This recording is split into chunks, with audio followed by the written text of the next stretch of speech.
Hello बच्चों, कैसे हैं आप सब। आज मैं आपके लिए एक और अच्छी और मज़ेदार कहानी लेकर आई हूँ जिसका नाम है हाथी और चतुर खरगोश। तो चलिए शुरू करते हैं आज की कहानी। चतुर्दंत नाम का एक विशाल हाथी अपने झुंड का मुखिया था। एक बार अकाल के कारण जब सब तालाब सूख गए तो हाथियों ने मिलकर उससे कहा कि प्राण रक्षा के लिए उन्हें किसी बड़े तालाब की ओर चलना चाहिए। इस पर उसने एक हमेशा पानी से भरे रहने वाले तालाब के बारे में बताया और सबको वहीं चलने के लिए कहा। एक बेहद लंबे सफ़र के बाद जब वो वहाँ पहुँचे तो देखा कि तालाब पानी से भरा था। उन्होंने दिन भर पानी में खेल किए।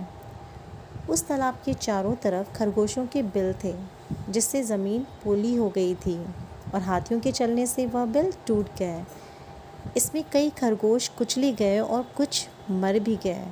हाथियों के जाने के बाद बचे हुए चोटिल खरगोशों ने एक बैठक की और सोचा कि आसपास कोई और तालाब न होने के कारण हाथी अब रोज़ यहीं आएंगे, जिससे जल्दी ही सब खरगोशों का खात्मा हो जाएगा।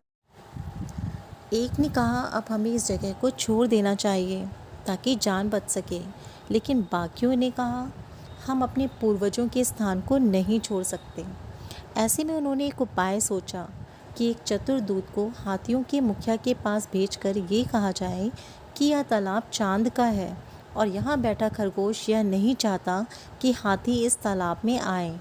इसके बाद लम्बकर्ण नाम के खरगोश को दूत बनाकर भेजा गया, जो तालाब के समीप एक ऊंची टीले पर बैठ गया।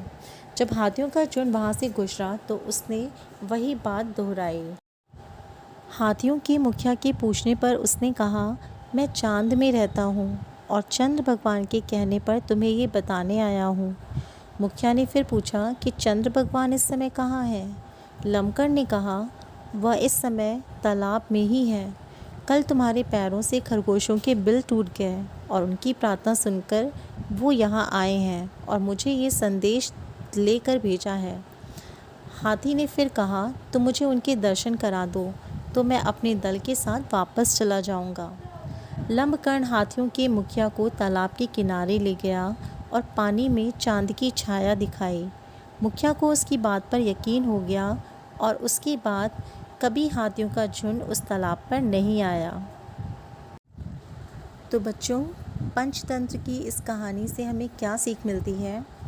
हमें यह सीख मिलती है कि कठिन समय में भी हमें अपनी सूझबूझ नहीं खोनी चाहिए।